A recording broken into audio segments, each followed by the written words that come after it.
ബാലസംഘം കലാജാഥ വേനൽ തുമ്പിക്ക് രാമഗിരി കീറ്റ് വളപ്പിൽ സ്വീകരണം നൽകി. കലാജാഥ അംഗങ്ങളുടെ വിവിധ കലാപരിപാടികളും അരങ്ങേറി. കുട്ടികളിൽ സർഗവാസനയും ശാസ്ത്രാഭിരുചികളും വളർത്തുന്നതിനു വേണ്ടി വേനൽ അവധിക്കാലത്ത് ബാലസംഘം ജില്ലാ കമ്മിറ്റി ഒരുക്കിയ വേനൽ തുമ്പി കലാജാഥയുടെ കാഞ്ഞങ്ങാട് ഏരിയാതല കലാജാഥയ്ക്ക് ചിത്താരി വില്ലേജിലെ രാമഗിരി കീറ്റ് വളപ്പിൽ പ്രൗഢോജ്വലമായ സ്വീകരണം ഒരുക്കി.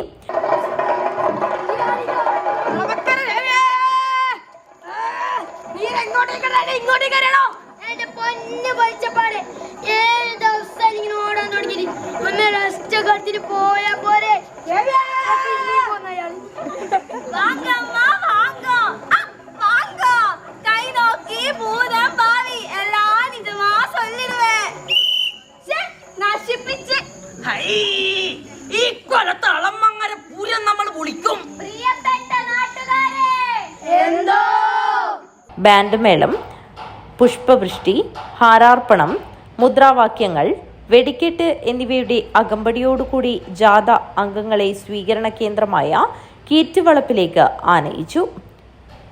സംഘാടക സമിതി chairman P Radhakrishnan, convener Deepa Praveen, Chittari village രക്ഷാധികാരി കൺവീനർ എ പവിത്രൻ മാസ്റ്റർ എന്നിവർ പരിപാടിക്ക് നേതൃത്വം നൽകി.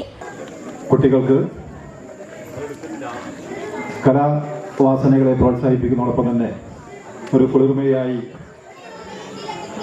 പെയ്തിറങ്ങിയാണ് വേനൽത്തുമ്പി കലാജാഥകൾ. പ്രത്യേകിച്ച് ഈ പുതിയ കാലത്ത് അതിനേറെ പ്രസക്തി വർദ്ധിക്കുകയാണ്. പ്രത്യേകിച്ച് ഇന്നത്തെ കുട്ടികളാണ് നാളത്തെ തലമുറകൾ. ഈ പുതിയ കാലത്ത് ലഹരിയും അതുപോലെ തന്നെ മറ്റ് ദുഷിച്ച പ്രവണതകൾ ഏറി വരുന്ന ഒരു സന്ദർഭത്തിൽ അതിനെയെല്ലാം അതിജീവിക്കാൻ കലകൾക്ക് മാത്രമാണ് സാധിക്കുക എന്നുള്ളത് ഒരു തിരിച്ചറിവ് യാഥാർത്ഥ്യമാണ്. തുടർന്ന് വേനൽ തുമ്പി കലാജാഥ അംഗങ്ങൾ സംഗീതശില്പം, ലഘുനാടകങ്ങൾ, നാടൻപാട്ടുകൾ തുടങ്ങി വിവിധ പരിപാടികൾ അവതരിപ്പിച്ചു. വിവിധ കലാപരിപാടികൾ ആസ്വദിക്കാൻ നിരവധി ആളുകളാണ് സ്വീകരണ കേന്ദ്രത്തിലേക്ക് എത്തിച്ചേർന്നത്.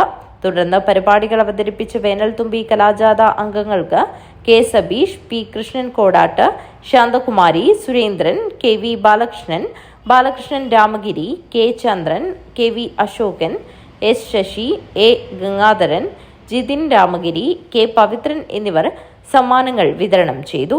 രേവതി കൊളവയൽ ജാഥ ലീഡറും, തേജസ് രാമഗിരി ഡെപ്യൂട്ടി ലീഡറും, രാജേഷ് TV മാനേജറും, ഉഷ കിഴക്കുംകര ഡെപ്യൂട്ടി മാനേജറുമായ കാഞ്ഞങ്ങാട് ഏരിയാതല വേനൽ തുമ്പി കലാജാഥ ഇനിയുള്ള ദിവസങ്ങളിലും ഏരിയയിലെ വിവിധ കേന്ദ്രങ്ങളിൽ പരിപാടി അവതരിപ്പിക്കും. News bureau, Kanhangad.